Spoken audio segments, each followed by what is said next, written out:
welcome to this YouTube channel, and I am your new chemistry teacher for class 11th and 12th chemistry. Myself Rohit, and I am studying BSc Chemistry Honors from Delhi University. So इस channel पे मैं आपको chemistry पढ़ाने वाला हूँ for 11th and 12th CBSE, ICSE. Actually both syllabus are same, तो इसमें कोई ज़्यादा डिफरेंस नहीं होगा सिलेबस का. So this is my first video for class 12th chemistry. And इस बार मैं पहले स्टार्ट करना चाहूँगा कोऑर्डिनेशन केमिस्ट्री से. That is a part of inorganic chemistry. So then उसके बाद हम एक एक करके सारे पार्ट्स करेंगे. इसी तरीके से मैं 11th क्लास की भी वीडियोज़ को बनाऊँगा. सो पहली वीडियो मेरी केमिस्ट्री की होने वाली है for class 12th coordination chemistry. So let's start with this coordination chemistry. So coordination chemistry, देखो ये जो चैप्टर है आपके लिए बिल्कुल ही नया है. ठीक है, तो ये जो चैप्टर आपके लिए बिल्कुल नया है. सो इसमें क्या होगा कि कोऑर्डिनेशन केमिस्ट्री, तो आपने अभी तक जो पढ़ा है, आपने पढ़ा है कि बॉन्ड्स. ठीक है, first we are going to discuss only the bonds, कि बॉन्ड्स कितने तरह के होते हैं. ठीक है, तो कितने तरह के बॉन्ड्स पढ़े हमने? 3 तरह के बॉन्ड्स पढ़े हैं. फर्स्ट कौन सा होता है? लेट्स से आयनिक. एक आयनिक होता है, एक कोवेलेंट होता है, and third one is coordinate bond.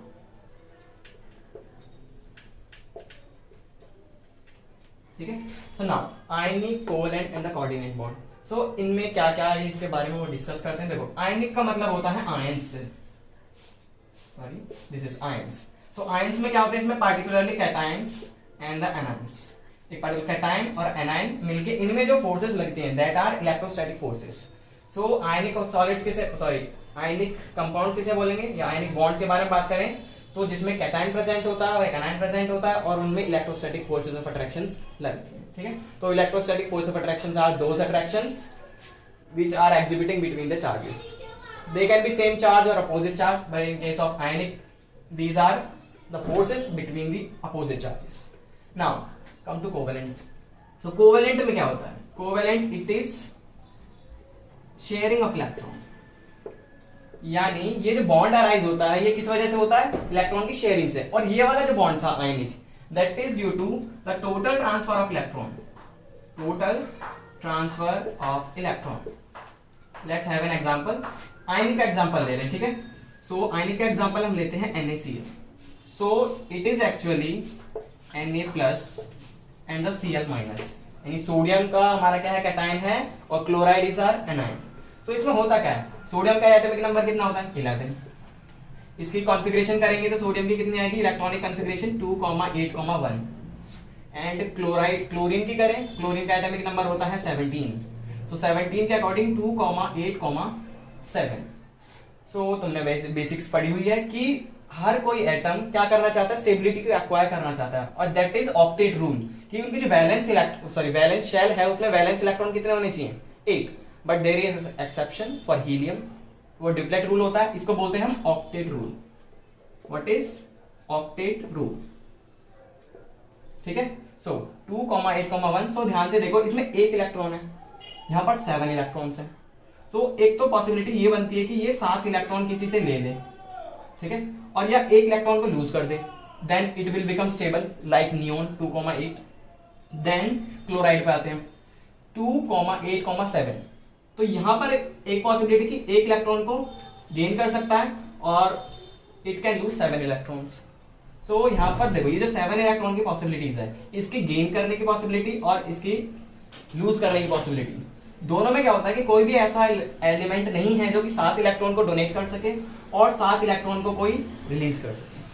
सो होता क्या है, यहां पर ओनली पॉसिबिलिटी बचती है कि ये एक इलेक्ट्रॉन को लूज कर देगा और यहां पर ये एक इलेक्ट्रॉन गेन कर लेगा. सो इन एक्चुअल ये होता क्या है? देखो इसके पास है एक इलेक्ट्रॉन एक्स्ट्रा, सोडियम के पास हमारे क्या है? एक इलेक्ट्रॉन एक्स्ट्रा. सो ये किसको ट्रांसफर कर देगा? क्लोराइड को. तो जब भी हमारा इलेक्ट्रॉन लूज होता है तो पॉजिटिव चार्ज आता है, that is Na+. Electron lose करने के बाद से पॉजिटिव चार्ज आए और we can write it as 1+. But हम 1 को क्या करते हैं? ड्रॉप कर देते हैं. Only we write Na+. अगर यहाँ पर ये मान लो किसी ऐसा कोई एलिमेंट होता है जिसपे 2 पॉजिटिव चार्ज आता है, तो वी राइट Mg2+. Mg+2 नहीं लिखते हैं, लिखने का तरीका गलत है, Mg2+ होगा. सो अभी तो यहाँ पर हम सिर्फ +1 की बात करते हैं. सो इस पे +1 है, इसने एक इलेक्ट्रॉन लूज किया है. सो नाउ इसकी कॉन्फ़िगरेशन कितनी हो गई? 2,8. तो 2,8 किसकी कॉन्फ़िगरेशन होती है? नियोन की. तो neon is a stable, so 2,8 is also going to be stable, that is Na+. अब इसने एक इलेक्ट्रॉन लूज करा है, इसे कैपेसिटी है एक इलेक्ट्रॉन गेन करने की, so it will gain electron, तो इसकी जो कॉन्फ़िगरेशन है इट विल चेंज टू 2,8,8, क्योंकि एक इलेक्ट्रॉन गेन कर लिया तो 8 हो गए. नाउ ये किसके जैसी कॉन्फ़िगरेशन है, आर्गन के जैसी. सो यानी ये चीज अब स्टेबल हो गई है. तो this is cation and this is your anion, यहाँ पर Cl- आ जाएगा, ठीक है, chloride ion and the sodium ion. So अब देखो कैटायन बन गया, एनायन बन गया. So these are ionic bonds. तो आयनिक बॉन्ड्स किसमें, आयनिक कंपाउंड्स में होते हैं. नाउ ये तो हमारा कंप्लीट हो गया. अब वापस से आते हैं कोवेलेंट पे, ठीक है. सो अब कोवेलेंट में क्या होता है, देखो अभी इसमें हमने देखा कि total transfer of electron, but in case of covalent there is only sharing of electrons. यानी ये इतने केपेबल नहीं हो पाते हैं कि वो दे पाए, डोनेट कर पाए इलेक्ट्रॉन्स और किसी से ले पाए. तो ये क्या करते हैं, शेयरिंग करते हैं. फॉर एग्जांपल बेसिक बिल्कुल हाइड्रोजन का एग्जांपल लेते हैं, ठीक है. तो हाइड्रोजन की एक इलेक्ट्रॉनिक कॉन्फ़िगरेशन क्या होती है, 1. एक इलेक्ट्रॉन होता है और एक ही प्रोटॉन होता है, इसमें न्यूट्रॉन नहीं होते हैं. सो इसमें 2 हाइड्रोजन की रिक्वायरमेंट होगी, 1 और यहाँ पर, ठीक है. सो देखो 1 1. तो होता क्या है इसमें कि एक हाइड्रोजन के पास एक इलेक्ट्रॉन है, इस हाइड्रोजन के पास भी एक इलेक्ट्रॉन है. सो अगर देखो, अगर मैं ऐसे एक सर्कल ड्रॉ करता हूँ, ठीक है, सर्कल मैंने ड्रॉ करा, तो ध्यान से देखो कि ये इसके पास भी है 2 इलेक्ट्रॉन. अब मैंने एक और ऐसे सर्कल ड्रॉ करा, इसके पास भी इलेक्ट्रॉन है. देखो एक्चुअल में ऐसा कोई सर्कल नहीं होता है, ये बस शो करने के लिए कि ये इसके एरिया में भी आता है, इसके एरिया में भी आता है. सो हम ये जो 2 इलेक्ट्रॉन है इसको एज अ बॉन्ड रिप्रेजेंट करते हैं, सिंगल बॉन्ड. तो यानी एक सिंगल बॉन्ड का मतलब है 2 इलेक्ट्रॉन्स. तो ध्यान से देखो, ये ना दोनों इलेक्ट्रॉन इसके पास भी नहीं है, ये दोनों इलेक्ट्रॉन इसके पास भी नहीं है, तो ये कहां पर है, दोनों के इन बिटवीन, ठीक है, बिल्कुल बीच में, ठीक है. तो ये हमारा होगा कोवेलेंट. बट ध्यान से देखो, इसमें इसके आउटर मोस्ट में अब कितने इलेक्ट्रॉन हो गए, 2 इलेक्ट्रॉन, ये हुआ ना. तो that is your duplet rule. Duplet rule is applicable for hydrogen helium like species, because helium is also a noble gas and it is highly stable. तो क्या होता है, इसकी जो कॉन्फ़िगरेशन है ओनली 2. अभी हमने पढ़ा था ऑक्टेट रूल. तो ऑक्टेट रूल में क्या था कि लास्ट में एक इलेक्ट्रॉन होना चाहिए, that is the exception. So that is octet. Oct का मतलब होता है 8. तो octet rule and the duplet means 2. तो यहाँ पर 2 इलेक्ट्रॉन होने पर भी ये स्टेबल हो जाता है. ये तो हाइड्रोजन का example. Let's take another example for better understanding. क्या है, हम क्लोराइड का एग्जांपल, क्लोरीन का एग्जांपल लेते हैं. इसमें क्या होता है, इसमें एक क्लोरीन के जो कॉन्फ़िगरेशन होगी दैट इज 2,8,7 और दूसरे वाले क्लोरीन की भी जो होगी वो 2,8,7. तो ध्यान से देखो, इसको भी एक की रिक्वायरमेंट है, इसको भी एक की रिक्वायरमेंट है. तो क्या करेंगे, दोनों आपस में शेयर कर लेंगे इलेक्ट्रॉन्स. सो हम क्या करते हैं, जो वैलेंस शेल के इलेक्ट्रॉन है, वैलेंस शेल मतलब आउटर मोस्ट शेल जो होती है, उसमें इलेक्ट्रॉन्स को हम डॉट की तरह से रिप्रेजेंट करते हैं. इसको बोलते हैं हम लुईस डॉट स्ट्रक्चर. तो देखो मैंने क्या करा, 7 थे तो 6 को तो ऐसे सिमेट्रिकली मैंने डिस्ट्रीब्यूट कर दिया और एक को यहां रखा. देन मैं दूसरा क्लोरीन लेता हूं. देखो दूसरे क्लोरीन के इलेक्ट्रॉन्स को मैं क्रॉस से डिनोट करने वाला हूं. अभी मैं बताता हूं कि मैंने क्रॉस से डिनोट किया. देखो इसके इलेक्ट्रॉन में कोई डिफरेंस नहीं है, बट ये पहले वाले क्लोरीन एटम के हैं, ये दूसरे वाले क्लोरीन एटम के हैं, इसलिए ताकि तुम्हें अलग अलग दिख जाए कि इसने इसका इलेक्ट्रॉन लिया है शेयरिंग में, इसने इसका इलेक्ट्रॉन लिया है शेयरिंग में. तो ध्यान से देखो, एक ये रहा इलेक्ट्रॉन, एक ये रहा इलेक्ट्रॉन. तो यहां पर क्या बनेगा, कोवेलेंट बॉन्ड. तो ये Cl यानी कोवेलेंट बॉन्ड हमारा बन चुका है. तो अब यहां पर क्या हुआ, 1 2 3 4 5 6 7 और देखो 8. इसके इलेक्ट्रॉन भी इसने शेयर करा. अब इस वाले पे आते हैं, 1 2 3 4 5 6 7 8. तो यानी इसकी भी कॉन्फ़िगरेशन में लास्ट में 8 इलेक्ट्रॉन्स है, इसमें भी 8 इलेक्ट्रॉन्स है. और ये किसकी तरह स्टेबल हो चुके हैं, they are stable like argon. Argon की कॉन्फ़िगरेशन को इन्होंने एक्वायर कर लिया है, यानी 2,8,8. That is your stable configuration. So ये था कोवेलेंट बॉन्ड. तो अब आते हैं हम जरा कोऑर्डिनेट बॉन्ड पे. देखो it is a special type of covalent bond. देखो हमने इसको नाम क्या दिया है, कोवेलेंट बॉन्ड, बट हमने बोला है स्पेशल टाइप. इट मींस यहाँ पर भी इलेक्ट्रॉन की शेयरिंग होगी, यहाँ पर भी इलेक्ट्रॉन की शेयरिंग होगी, लेकिन यहाँ पर जो इलेक्ट्रॉन की शेयरिंग है वो इस शेयरिंग से डिफरेंट होने वाली है. इस तरीके से देखो, अगर मैं O2 का एग्जांपल लूं, दैट इज प्योरली कोवेलेंट. सो होता क्या है, ऑक्सीजन वैलेंस इलेक्ट्रॉन कितने होते हैं, 6 इलेक्ट्रॉन्स होते हैं एक ऑक्सीजन एटम में. तो यहाँ पर मैंने 6 बना दिए. तो इस तरीके से इसके पास 8 इलेक्ट्रॉन्स हो गए, इसके पास भी 8 इलेक्ट्रॉन्स हो गए. तो कंप्लीटली मिला के क्या हो गया, ये इसके पास भी 8 हो गए, इसके पास भी 8, यानी स्टेबल हो गया. सो एक्चुअली इसकी कॉन्फ़िगरेशन अब दिखेगी कैसे तुम्हें. देखो इलेक्ट्रॉन्स ये जो थे, हमने इसको क्या करा, बॉन्ड बना दिया इसको, ठीक है. सो अब देखो ये जो पेयर्स बचे हैं, ठीक है, ये इलेक्ट्रॉन्स के पेयर्स हैं, इनको हम बोलते हैं lone pairs because they are not taking part in the bonding. यानी जो इलेक्ट्रॉन्स के पेयर्स एटम पे रह जाते हैं, बॉन्डिंग में टेक पार्ट नहीं करते हैं, उनको हम क्या बोलते हैं? Lone pairs. ठीक है, उनको हम बोलते हैं लोन पेयर्स। तो देखो O2 का मैंने इसलिए समझाया क्योंकि O3 में इसकी रिक्वायरमेंट पड़ जाएगी। सो अब जरा देखते हैं कि O3 का स्ट्रक्चर कैसा होता है, इट मींस ओजोन का स्ट्रक्चर कैसा होता है। ठीक है, सो देखो मैं वही डिस्कस करूं O, तो यहां पर कितने होंगे? Double bond O, ozone. ठीक है, this is the structure of oxygen. अब ओजोन की मैं बात करूं तो हमारे पास एक और ऑक्सीजन होगा, उसके पास भी कितने होंगे? वैलेंस इलेक्ट्रॉन 6 ही होने वाले। देन अब देखो इसको कितने की रिक्वायरमेंट है? 2 की रिक्वायरमेंट है, तो ये इसमें से तो दोनों में से कोई देगा नहीं। अब देखो ये वाले जो इलेक्ट्रॉन्स हैं, लोन पेयर के जो इलेक्ट्रॉन्स हैं, ये बॉन्डिंग में टेक पार्ट नहीं कर रहे हैं। सो ये अपने इलेक्ट्रॉन क्या करता है, यहाँ बीच में ले आता है, मतलब एक तरीके से इसके पास भी रहेंगे, इसके पास भी रहेंगे, शेयरिंग होगी। तो यहाँ पर हम ऐसे सिंगल बॉन्ड डोनेट ना करने की बजाय ऐसे एक एरो से डिनोट करते हैं। इस एरो का मतलब होता है कोऑर्डिनेट बॉन्ड। अब देखो इसमें और इस वाले शेयरिंग में क्या डिफरेंस है? इसमें जो एटम्स के जो इलेक्ट्रॉन्स होते हैं, एक पर्टिकुलर एटम से आता है, इधर से भी उतने ही आते हैं। तो यानी दोनों एटम क्या करते हैं? इलेक्ट्रॉन शेयर करते हैं, यानी दोनों देते हैं, देन शेयरिंग होती है। बट इस केस में क्या हुआ कि इस ऑक्सीजन एटम ने अपने दोनों ही दिए और इसने क्या करा? दोनों इलेक्ट्रॉन को क्या करा? आपस में शेयर करा है। सो यहां पर जो बॉन्डिंग है किस तरीके से डिफरेंट है पता चल गई। Let's say take an example कि तुम दो दोस्त हो, दो दोस्तों में क्या होता है कि भैया एक भिखारी है, मतलब उसके पास पैसे नहीं है, और दूसरे के पास क्या है? उस टाइम पैसे हैं। तो क्या करेगा? खाना दोनों को है।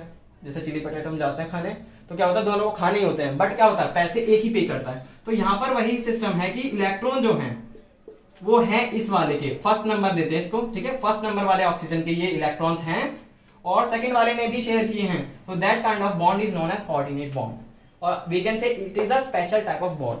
वो भी कौन सा? Covalent bond. यानी एक्चुअली कोवेलेंट और coordinate both are covalent bond, but थोड़ा सा डिफरेंस होता है इनमें। ठीक है, तो अब जो हम कोऑर्डिनेशन केमिस्ट्री में डिस्कस करेंगे वो मेजरली जो हमारा एम होगा वो इस पे होगा। फोकस जो करना है हमें कोऑर्डिनेट बॉन्ड पे ही करना है। ये जो 3 बॉन्ड से जस्ट तुम्हारी नॉलेज के लिए था कि जो तुमने पहले पढ़ा हुआ है, बिकॉज ये यूज होते ही रहेंगे तुम्हारे आगे आगे।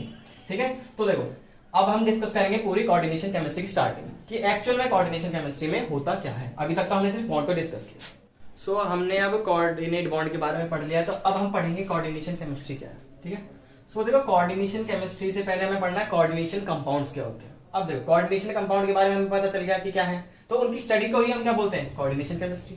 तो हम पहले पढ़ेंगे कोऑर्डिनेशन कंपाउंड्स क्या होते हैं। सो इस वाले में पार्टिकुलर हम डिस्कस करेंगे कि एक बीच में क्या होता है? मेटल होता है। ठीक है, मेटल लिगेंड से जुड़ा होता है। अभी हम डिस्कस करेंगे लिगेंड क्या है एक्चुअल में। ठीक है, जैसे अभी मैं ड्रॉ कर रहा हूं कि एक्चुअल में मेरे को बताना क्या है। सो इसमें कोऑर्डिनेशन केमिस्ट्री में क्या होता है? एक मेटल कैटायन होता है। ऑब्वियसली मेटल तो हमेशा कैटायन फॉर्म करेगा, एनायन फॉर्म नहीं करता है। सो मेटल कैटायन होता है, और यहाँ पे ये जो लिगेंड है, ठीक है, लिगेंड ध्यान से देखो, ये जो एरो बनाई है मैंने, एरो क्या है? अभी हमने पीछे पढ़ा था कि ऑक्सीजन का मॉलिक्यूल ऐसा होता है, उसमें एरो से मैंने डिनोट करा है, that is your covalent sorry coordinate bond. So यहाँ पर भी ये जो एरो है, these are the coordinate bonds.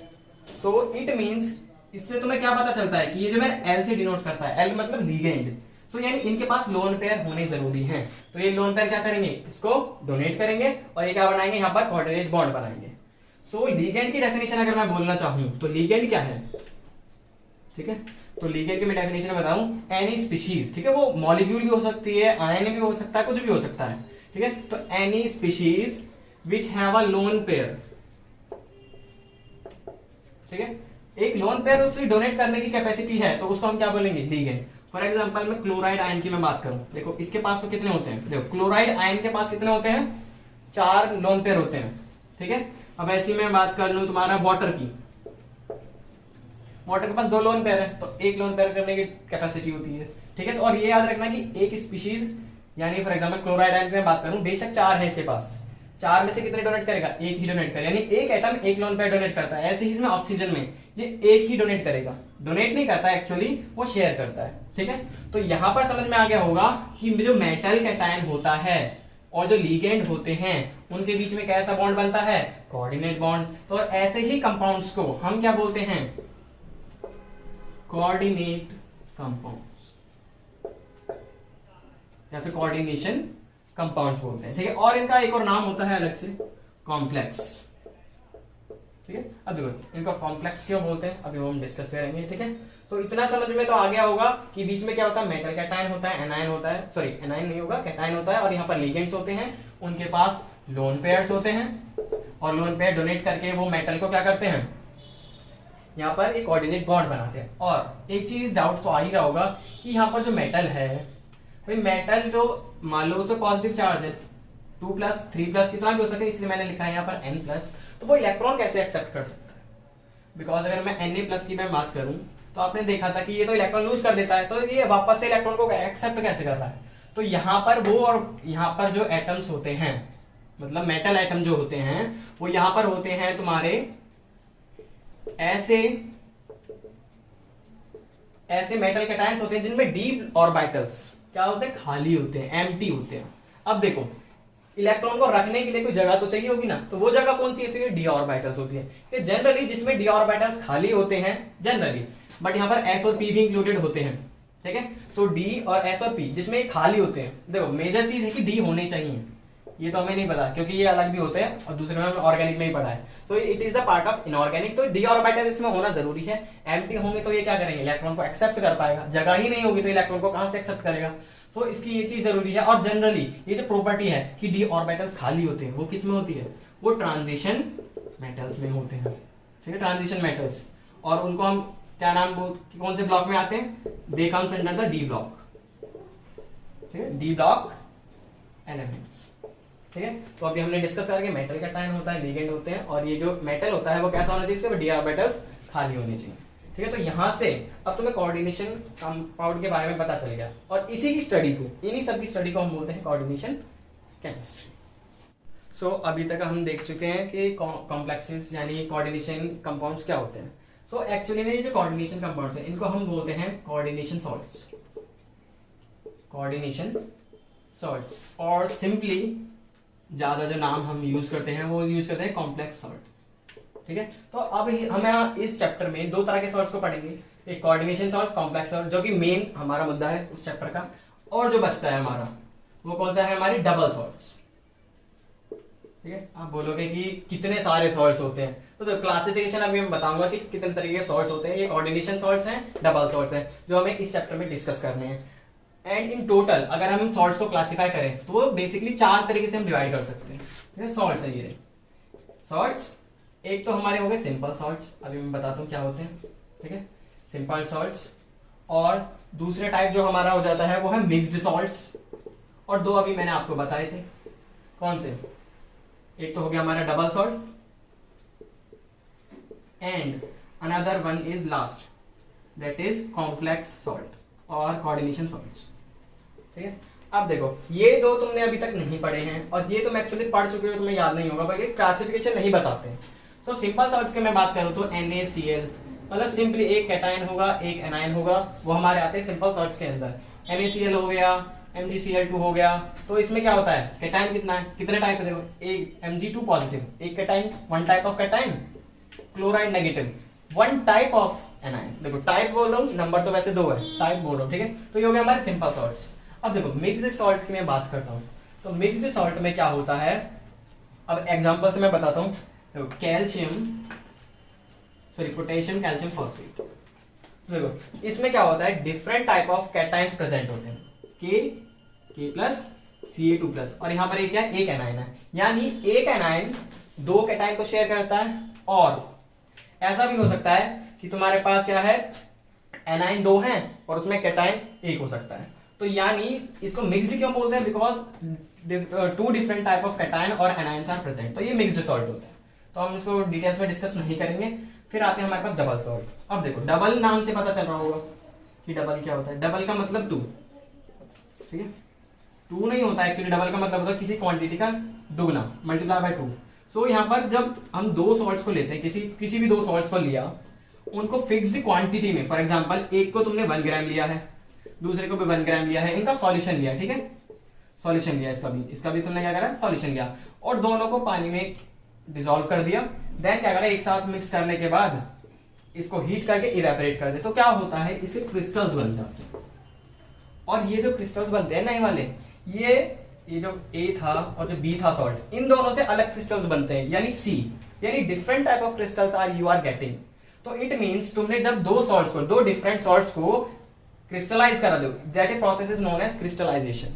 कि तुमने डिसॉल्व करा, हीट करा, देन उसको क्या हो गया, ठंडा करने पे, कूल होने पे वो क्रिस्टल्स बन गए, that is known as crystallisation. So यहाँ पर एक नई चीज बन के आती है, तो इसको बोलते हैं हम डबल सॉल्ट। अब देखो डबल किस वे में होता है कि जिसकी जितनी क्वांटिटी इसकी लेते हो उतनी क्वांटिटी इसकी लेनी है, और हम इसको बोलते हैं इक्विमोलर, यानी इक्विमोलर क्वांटिटी। मोलर का मतलब मोलैरिटी, ठीक है। तो यानी जिसकी जितनी क्वांटिटी इसके लेते हो उतनी क्वांटिटी इसकी लेनी है। For example I took 1 molar solution of A and 1 molar solution of B, और सेम क्वांटिटी लेनी है कि ये भी 10 ml है तो ये भी 10 ml ही लेना है।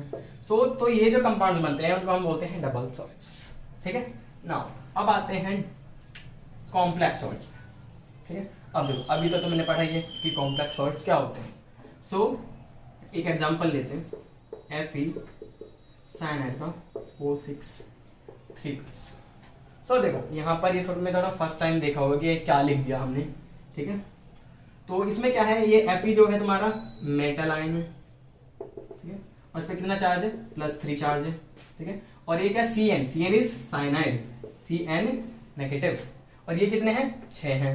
और ये जो ब्रैकेट लगाए हैं ये है तुम्हारे स्क्वायर ब्रैकेट्स, और ये रिप्रेजेंट करते हैं तुम्हारे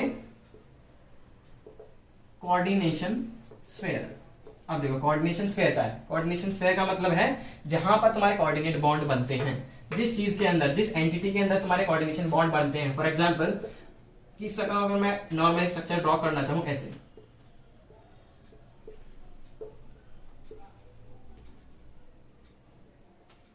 तो यहां पर मैंने कितने करे, 6, 1 2 3 4 5 एंड 6। तो देखो यहां पर कार्बन से डोनेशन हो रही है, यहां पर लोन पेयर्स की। सो ये जो पार्ट है इस पे ओवरऑल कितना चार्ज है, 3+। तो ध्यान से देखो ये एक रेडिकल है, अभी तुमने रेडिकल पढ़ा होगा। रेडिकल इज समथिंग कि जो 1 यूनिट की तरह क्या करता है, बिहेव करता है। So this whole part is acting as a 1 unit, so it is a radical. और तो यानी ये हो गया हमारा रेडिकल। सो ये पॉजिटिव भी हो सकता है, नेगेटिव भी हो सकता है, और हमने इसको नाम क्या दिया है, कोऑर्डिनेशन स्फीयर। तो ऐसे कंपाउंड्स जिसमें क्या होते हैं, कोऑर्डिनेशन बॉन्ड प्रेजेंट होता है, मेटल होता है, लिगेंड होते हैं, उनको हम बोलते हैं कॉम्प्लेक्सेस, या फिर बोलते हो कॉम्प्लेक्स सॉल्ट्स, ठीक है। इसमें भी कैटायन और एनायन होते हैं। देखो यहाँ 3+ है तो मान लो मैं यहाँ पर Cl3 लगा देता हूँ। Cl3 का मतलब देखो यहाँ अभी मैं क्लियर करता हूँ, देखो क्या चीज है ये। अभी मैंने एग्जांपल लिया Fe साइनाइड O6 और 3+ चार्ज है तो मैंने क्लोरीन 3। देखो Cl3 का मतलब यहाँ पर कोई क्लोरीन के मॉलिक्यूल मैंने जनरेट नहीं किया है, इसका मतलब है कि यहाँ पर 3 क्लोराइड आयन प्रेजेंट है। इस पे 3+ चार्ज है तो नहीं, इस पे तो देखो कैटायन और एनायन, तो पर्टिकुलर सॉल्ट्स है ना। और किसके सॉल्ट्स हैं, देखो कैटायन एनायन जहां होता है उसको हम सॉल्ट बोलते हैं। कोऑर्डिनेशन बॉन्ड बन रहा है इसमें, कोऑर्डिनेशन बॉन्ड बन रहा है इसमें, तो इसलिए हमने इसको बोला कोऑर्डिनेशन सॉल्ट। और देखो ये जो पार्टिकुलर, ये जो स्क्वायर ब्रैकेट्स में मैंने लिखा है, इस एंटिटी को, इस रेडिकल को हम बोलते हैं कॉम्प्लेक्स आयन, कॉम्प्लेक्स आयन, ठीक है। हमने इसको क्या बोला है, कॉम्प्लेक्स आयन बोला। तो इसीलिए इन कंपाउंड्स को हम और क्या बोल देते हैं, सिंपली कॉम्प्लेक्सेस, ठीक है। ये जो हमारा पार्ट बनता है, एंटिटी बनती है जिसमें हमारे कोऑर्डिनेट बॉन्ड्स होते हैं, उसको हमने बोला कॉम्प्लेक्स आयन, और वही इसी से ड्राइव होकर हमने इनका नाम क्या रख दिया, कॉम्प्लेक्सेस, ठीक है। ये चीज क्लियर होगी कि एक्चुअल में ये क्या होते हैं। सो अब हम डिस्कस करेंगे मेजरली मिक्स्ड सॉल्ट, सॉरी हम पहले डिस्कस करेंगे डबल सॉल्ट्स, देन फिर जो पूरा चैप्टर बचा हुआ होगा उसमें हम डिस्कस करने वाले हैं पूरी सारे कॉम्प्लेक्सेस को, ठीक है।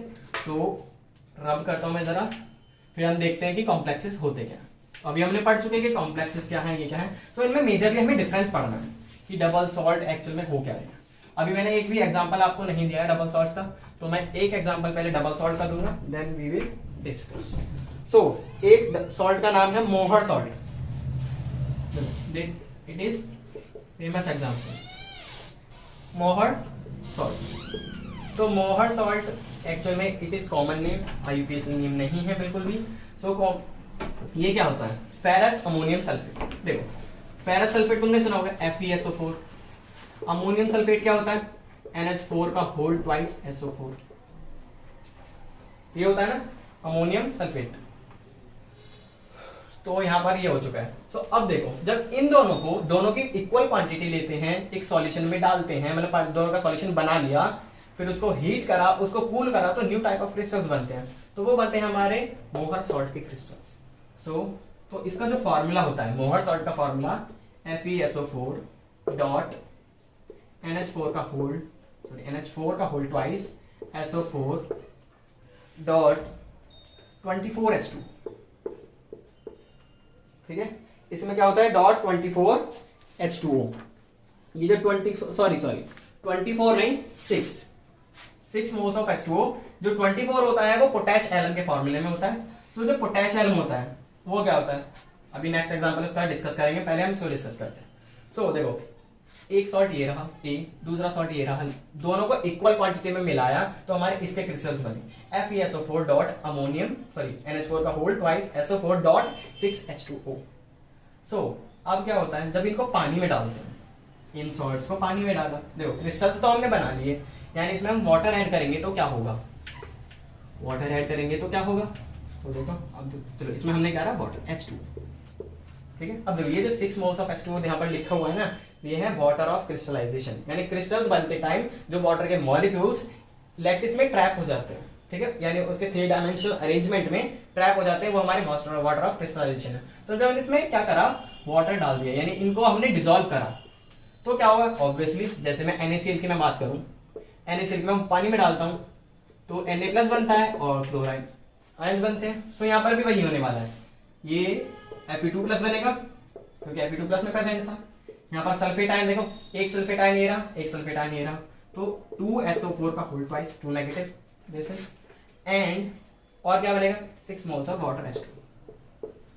ठीक है, 6 मोल्स ऑफ वाटर। तो ये हमारा हो गया। अब वहीं पर मैं इस चीज को कंपेयर करना चाहूं किससे, कॉम्प्लेक्सेस से। तो अभी जो मैंने एग्जांपल लिया था तुम्हारा Fe साइनाइड होल 6 और यहां पर लेते हैं Cl3। ठीक है, अब इसमें मैं पानी डालता हूं, यानी इसको मैं हाइड्रोलाइज करता हूं। ठीक है, वाटर ऐड करने का मतलब है हाइड्रोलाइज करना। सो इसमें अलग तरीके से होता है कुछ, तो ये अलग है Fe साइनाइड का होल 6 3+ 3 क्लोराइड आयंस। तो ध्यान से देखो, ये जो Cn नेगेटिव था, Cn नेगेटिव जो था यहाँ पर as a Cn negative ion नहीं प्रेजेंट है, और ये Fe3+ जो था यहाँ पर भी Fe3+ as a ion present नहीं है, यानी this part is acting as a single unit की तरह एक्ट कर रहा है। देन इसलिए हमने इसको क्या नाम दिया था, याद हो तो, कॉम्प्लेक्स आयन। ठीक है, ये सिंगल यूनिट की तरह एक्ट कर रहा है, तो यहाँ पर Fe3+ के आयंस नहीं होंगे, साइनाइड के आयंस नहीं होंगे, ओनली क्लोराइड के आयंस होंगे, और ये एक पर्टिकुलर नया आयन बना है। तो ध्यान से देखो, इसमें हो क्या रहा है, इसमें ये आइडेंटिटी लूज कर रहे हैं। देखो यहाँ पर अभी क्या था, ये पर्टिकुलर एक सॉल्ट था, दैट इज मोहर सॉल्ट, पानी में डालते अभी मोहर सॉल्ट नहीं है, मोहर सॉल्ट का क्या हो गया, एक तरीके से सॉल्यूशन बन चुका है। तो इन्होंने अपनी आइडेंटिटी लूज कर दी, सॉल्ट क्या थे, एक पर्टिकुलर सॉल्ट था, अभी सॉल्ट नहीं रहे, सिर्फ आयंस का सॉल्यूशन है। बट इस केस में क्या हुआ, यहाँ पर ये FeCN का होल 6 और क्लोराइड है, तो ये यहाँ रहा, लेकिन ये जो पार्ट है इसने अपनी आइडेंटिटी को रिटेन करके रखा है, जैसा पहले था बाद में भी ये वैसा ही है। तो डिफरेंस समझ में आया, मोहर सॉल्ट यानी डबल सॉल्ट और हमारे कॉम्प्लेक्सेस में क्या डिफरेंस होता है, ये अपनी आइडेंटिटी लूज कर देते हैं वाटर के प्रेजेंस में, और they do not their identity in the presence of water.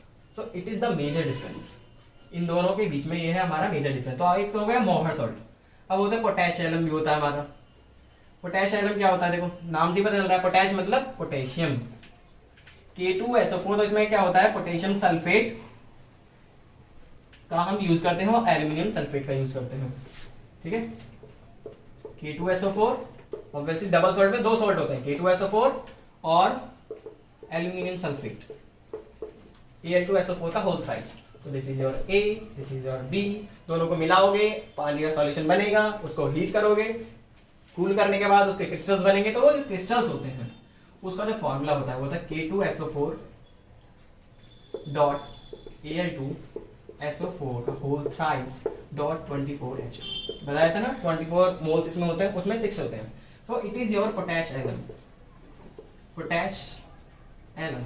तो जब इसको भी क्या करोगे, पानी में डालोगे, इसको इसका सॉल्यूशन बनाओगे पानी में, तो क्या होगा, पोटेशियम के 2 आयंस होंगे तुम्हारे पास, सल्फेट के देखो 4 हो जाएंगे, प्लस 4SO4 का होल 2 नेगेटिव, प्लस देखो एल्यूमिनियम के 2 हो जाएंगे 2Al3 positive, plus 24 moles of water. ठीक है, ये हो जाएगा। तो यानी ये अपनी आइडेंटिटी को लूज कर देते हैं, अपनी आइडेंटिटी को रखते नहीं हैं। उसके कंपैरेटिवली अगर हम देखें कॉम्प्लेक्सेस की बात करें तो वो अपनी आइडेंटिटी को रिटेन करके रखते हैं, they do not lose their identity. समझ में आएगा? This is your major difference कि दोनों में क्या होता है, ये लूज कर देते हैं आइडेंटिटी, कॉम्प्लेक्सेस लूज नहीं करते। तो that is all about coordination chemistry. और इनमें जो हमने डबल सॉल्ट और कॉम्प्लेक्स सॉल्ट है ये पढ़े हैं, देन इसके बाद हम फर्दर आगे पढ़ेंगे। तो जो हमारी जो नेक्स्ट वीडियो होगी उसमें हम कहां से स्टार्ट करने वाले हैं, थोड़ा सा रिवीजन इसका ही लेंगे। ये जो डबल सॉल्ट है और कॉम्प्लेक्स है इनमें मेजर डिफरेंसेस, ठीक है, 6-7 होते हैं, वो हम डिस्कस करेंगे नेक्स्ट वीडियो में। Thanks for watching and please share and subscribe.